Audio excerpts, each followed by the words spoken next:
जय हो नरसिंह भगवान की। आइए भक्तों, मैं आज एक नरसिंह भगवान की कहानी लेकर आई हूँ, तो चलिए देर न करते हुए सुनाती हूँ।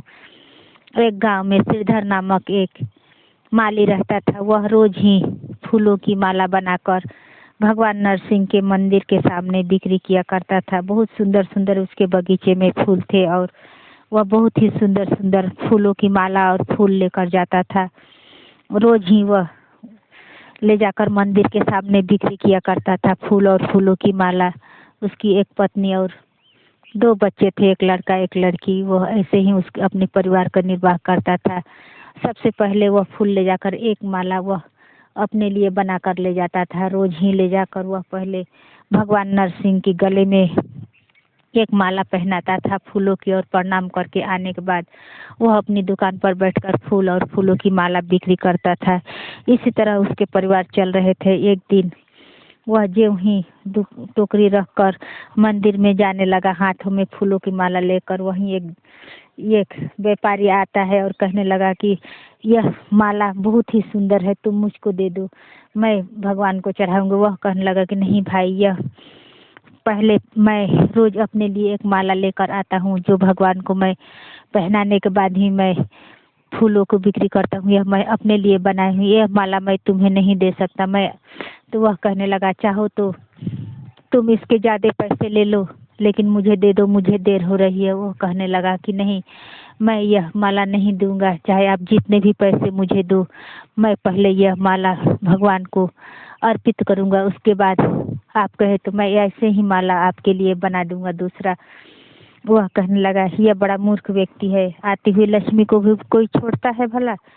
इसी तरह वह रोज ही फूलों की माला लेकर जाता। उसकी पत्नी बहुत सुंदर सुंदर माला बनाती थी और वह ले जाकर बिक्री करता था। एक दिन वह दुकान पर बैठा हुआ था, तो वहीं से एक जमींदार आया और कहने लगा कि श्रीधर किसका नाम है? वह कहने लगा, श्रीधर मेरा ही नाम है।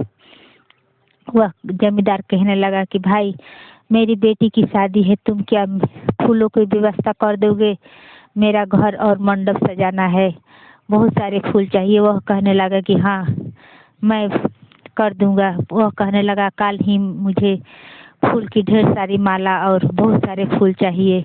वह कहने लगा, होगा मालिक, मैं सभी फूल का व्यवस्था कर दूंगा, मेरे पास बहुत ही फूल है। वह कहने लगा, ठीक है, लेकिन तुम समय से आकर सभी सजा देना, मंडप और फूल बहुत सारे चाहिए। वह कहने लगा, हाँ मैं लेकर आऊंगा। इसी तरह वह जमींदार चला गया। वह आता है, श्रीधर अपनी पत्नी शांति से कहता है कि जमींदार की बेटी की कल शादी है, उसे बहुत ही फूल चाहिए और फूल के माले भी बहुत सारे चाहिए। हम सुबह जल्दी उठकर बहुत सारे फूल के माले बनाएंगे और फूल बहुत सारा लेकर जाना है। वह कहने लगी, ठीक है, जल्दी सो जाते हैं और सुबह उठकर जल्दी जल्दी सभी माला और फूल तैयार करके हम लेकर जाएंगे जमींदार के घर। वह कहने लगा कि ठीक है। वह दोनों सो गए अपने बच्चों के साथ और रात होती है। इंद्र के पुत्र जयंत वही रास्ते से विमान पर जा रहे थे गंधर्व पुत्री के साथ। वह जाते जाते कहते हैं, इतने अच्छे अच्छे सुगंध कहाँ से आ रही है? वह कहने लगी, गंधर्व पुत्री देखिए, नीचे पर यह बगीचा दिख रहा है, इसी से यह इतने सारे सुगंध आ रहे हैं। वह कहने लगा, विमान के नीचे उतारो। वह दोनों नीचे आ गए और कहने लगे, इतने सारे फूल, इतने सुगंधित, इतने सुंदर सुंदर फूल खिले हुए हैं। इंद्र का लड़का जयंत कहने लगा कि हम यह फूल इंद्रलोक लेकर जाएंगे। इस धरती पर इतने सुंदर सुंदर सुगंधित फूल के क्या जरूरत है? वह कहने लगी कि यदि हम यह फूल लेकर जाएंगे तो पहले यह फूल के बगीचे के मालिक जो है उसे बात करके हमें यह फूल तोड़नी चाहिए। वह कहने लगा कि हम क्यों, मानव से हमें इजाज़त लेनी होगी, हम देवता है, हमें किसी से भी इजाज़त लेने की कोई ज़रूरत नहीं है। ऐसा कहते हुए वह अपनी माया से सभी फूल को तोड़कर अपनी विमान में रख लेता है और लेकर चले जाते हैं। सुबह श्रीधर और उसकी पत्नी शांति उठते हैं और बगीचा में जाते हैं, एक भी फूल वहाँ नहीं दिखाई देता है। वह बहुत परेशान होते हैं, कहते हैं, आज तो जमींदार की लड़की की शादी है, यदि हम उन्हें फूल नहीं देंगे तो वह बहुत ही नाराज होंगे, पता नहीं क्या सजा दे हमें। उसी तरह वह बहुत परेशान होकर उसकी पत्नी शांति कहती है कि आप जाइए जमींदार के घर और कह दीजिए कि वह दूसरी जगह से फूल की व्यवस्था कर ले। हमारे फूल सारे चोरी हो गए हैं। वह कहने लगा कि ऐसा ही करना होगा। अभी वह बात ही कर रहे थे तभी तक जमींदार आ जाता है अपने आदमियों के साथ और कहता है, कहाँ है फूल? और इतने सारे तुमने कहा था कि सारे फूल सुबह सुबह पहुंचा देंगे और माला भी पहुंचा देंगे, और तुम अभी तक फूल लेकर नहीं आए। हमारी बहुत बेइज्जती हो जाएगी। वह कहने लगा, मालिक सभी फूल चोरी हो गए हैं, मैं कहाँ से लाऊं? देखिए ना, एक भी फूल नहीं है बगीचा में। वह कहने लगे, मैं यह सब नहीं जानता, तुमने कल कहा था और आज तुम ऐसे कह रहे हो। मेरी इज्जत का सवाल है, तुम्हें जहाँ से भी हो फूल ला कर देने होंगे। वह कहने लगा, मालिक देखिए आपके सामने सारे बगीचे के फूल सारे चोरी हो चुके हैं, मैं कहाँ से लाऊं फूल? वह अपने आदमियों से कहकर, जमींदार कहता है, इसके सारे बगीचे नुकसान कर दो, जितने भी पेड़ पौधे हैं सभी उखाड़ दो। यह कहकर वादा से मुकर रहा है, इसकी भुगतानी से करना पड़ेगा। वह लोग बहुत पैर पकड़ते हैं, बहुत रोते हैं, गिड़गिड़ाते हैं, कहते हैं मेरे बगीचे को मत उजाड़िए, नहीं तो हम लोग क्या खाएंगे, हम तो भूखे ही मर जाएंगे। जमींदार अपने आदमियों से कहकर सभी बगीचे उसके उजाड़ देते हैं और वहाँ से चले जाते हैं। वह बहुत ही रोता है। अब उसके पास कोई भी साधन नहीं थे एक दो दिन के लिए खर्च। वह कहता है कि रोज मैं भगवान को फूल का माला चढ़ाता हूँ, अब कहाँ से चढ़ाऊंगा? वह बाग में जाता है तो एक फूल पड़े हुए मिले और तुलसी के पौधे भी उन्होंने सब उखाड़ दिए थे। वही तुलसी का पौधा और एक फूल से वह अपनी पत्नी शांति से कहता है कि इसी के माला बना दो, मैं यही भगवान को आज अर्पित करूंगा, मेरे पास दूसरे फूल नहीं है। शांति तुलसी के पत्ते और एक फूल डालकर एक माला बनाती है। वही ले जाकर वह नरसिंह भगवान के गले में पहनाते हुए कहता है कि मैं क्या करूं, मेरे पास कुछ नहीं है, मेरे सभी फूल चोरी हो गए, ना पता नहीं कौन रातों रात मेरा सभी फूल ले गया। भगवान मैं कहाँ से आपको फूलों की माला चढ़ाऊं? यही एक फूल बचे हैं, वही आपको अर्पित कर रहे हैं। 2-4 दिन बाद उसके खाने के भी लाले पड़ जाते हैं। वह कहते हैं, यहाँ रहकर अब हम करेंगे क्या, चलो यहाँ से हम कहीं दूर जाते हैं। इसी तरह वह गांव छोड़कर भगवान के मंदिर के पास चबूतरे पर जाकर वहीं रहने लगते हैं। कोई अगर आता जाता कुछ भिखारी समझकर कुछ दे देता, वही खा पी कर पानी पी कर सो जाते। भगवान नरसिंह देखकर बहुत नाराज होते हैं और शनिदेव से कहते हैं, मेरा भक्त इतना दुखी है, आप जिसने अपराध किया है आप उसे दंडित कीजिए। शनिदेव कहने लगते हैं, ठीक है भगवान, आपने क्यों कष्ट किया, आपके अग्रसर आंखों पर। और वह जाते हैं और उधर जयंत जितने सारे फूल ले गया था वह सब फूल से खेलता है और जितनी भी नृत्य कर रही थी सब उसी के ऊपर निछावर करता है। फूल खत्म होने के बाद वह कहता है, चलो हम फिर से वह फूल लेकर आएंगे। उसी तरह फिर वह विमान से नीचे उतरता है तो देखता है एक भी फूल नहीं है, सभी बगीचा तहस नहस हुआ पड़ा है। वह कहने लगा, यह बगीचा तो पूरा तहस नहस हो चुका है, यहाँ के फूल कहाँ गए? तभी शनिदेव प्रकट होते हैं और कहते हैं, तुम्हें अंदाजा है कि तुमने क्या किया है? तुमने एक हंसता खेलता परिवार को तुमने एकदम हंसता खेलता परिवार को तुमने इतना आफत में डाल दिया। वह लोग आज दर दर के भिखारी हुए हैं, तुम्हारे ही कारण इतनी आफत में हैं। तुमने जो कुछ किया है उसका तुम्हें सजा अवश्य मिलेगी। ऐसे कहते हुए शनिदेव उसे मानव बना देते हैं। अब कहते हैं, तुम्हारे देव की शक्तियाँ सारी क्षीण हो जाएगी, तुम इंसान की तरह धरती पर रहोगे, तब तुम्हें पता चलेगा कि हाँ तकलीफ क्या होती है। इसी तरह गंधर्व पुत्री वहाँ से चली जाती है विमान लेकर और कहती है कि तुम तो अब मानव बन गए हो, अब मेरा यहाँ पर कोई काम नहीं है। इसी तरह वह भूख प्यास से तड़पता हुआ जयंत एक आश्रम में पहुँचता है और ऋषिवर से कहता है, हे ऋषिवर मुझे कुछ खाने को दीजिए, मुझे बहुत भूख लगी है। तो ऋषिवर कहते हैं, यहाँ पर पहले काम करना पड़ता है, उसके बाद खाना मिलती है, तुम पहले काम करो उसके बाद खाना तुम्हें मिलेगी।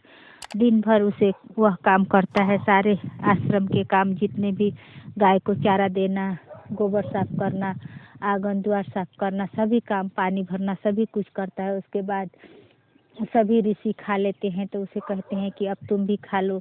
वह खाना रख के ज्यों ही खाने के लिए हाथ आगे बढ़ाता है। रिसीवर कहते हैं कि तुम्हें इतना भी नहीं पता कि खाना खाने से पहले हाथ धोना चाहिए।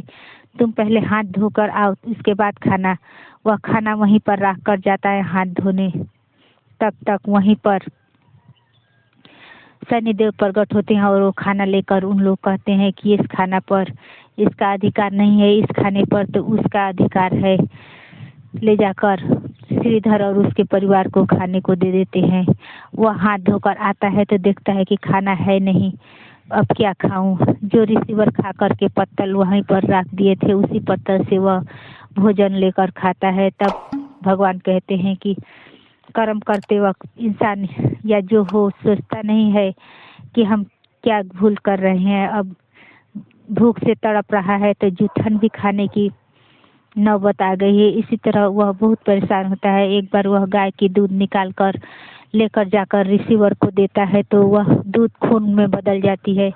रिसीवर देखकर कहते हैं कि तुम्हें हमने दूध लाने को कहा था और तुम रक्त लेकर आ रहे हो। तुम बहुत पापी और नीच लगते हो, तुम यहाँ से चली जाओ। इसी तरह वह भटकते भटकते भूख प्यास से तड़पते एक नदी के किनारे जाकर पहुँच जाता है। वहाँ पर जाकर वह पानी लेकर पीना चाहता है तो वह पानी की जगह हाथ में रेत आ जाती है। इसी तरह उसे पानी भी नसीब नहीं होता। बहुत तड़पते हुए रोते हुए वह भगवान को पुकारता है और कहता है, हे शनिदेव, आप मुझे माफ़ कर दीजिए। मुझे पता चल गया कि मैंने बहुत अपराध किए हैं, एक परिवार को मैंने विपदा में डाली।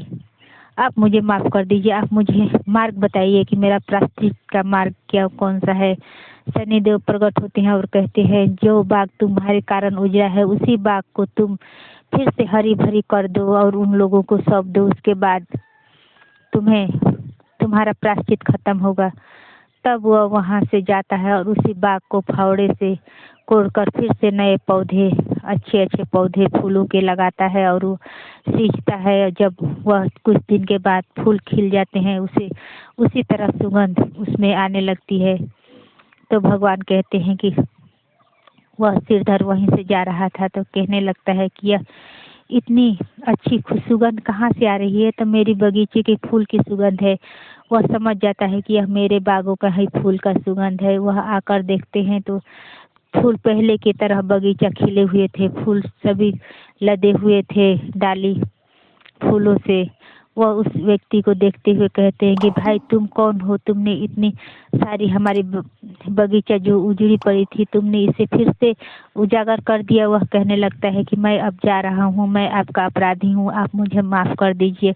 वह लोग कहने लगते हैं कि तुमने तो इतने सारे फूल के बगीचे हमारे फिर से लगा दिए, तुम अपराधी कैसे हुए? वह वहाँ से कुछ नहीं बताता है और नमस्कार करके वहाँ से जाने लगता है। जाने के बाद भटकते भटकते वह भगवान को पुकारने लगता है और शनिदेव से कहता है, हे भगवान, आप और बताइए, मैंने जो आपने कहा था वह सब मैंने कर दिया, अब मैं क्या करूं? आप इतना तो बता दीजिए, मेरा प्रायश्चित और कितने दिन का है? फिर से शनिदेव प्रकट होते हैं और कहने लगते हैं, तुम्हारा प्रायश्चित भी खत्म हो गया और तुम्हारे जो तुमने पाप किया था वह भी, तुम्हारे पाप का दंड खत्म हो गया। अब तुम्हें अपने लोक को जाओ। शनिदेव उसे फिर देव का शक्तियाँ वापस करते हैं और उसे कहते हैं कि तुम अपने लोक को अब जाओ। इस तरह वो अपने देवलोक चला जाता है और श्रीधर और उसकी पत्नी और बच्चे फिर खुशी खुशी रहने लगते हैं। वह रोज फिर से फूल तोड़ता, माला बना के उसी तरह बिक्री करने लगता है और खूब सुंदर सा माला बनाकर ले जाकर नरसिंह भगवान के गले में पहनाते हुए कहता है, हे भगवान, कुछ दिन के लिए मुसीबतें आई थी लेकिन आपकी कृपा से हर मुसीबत छट गई।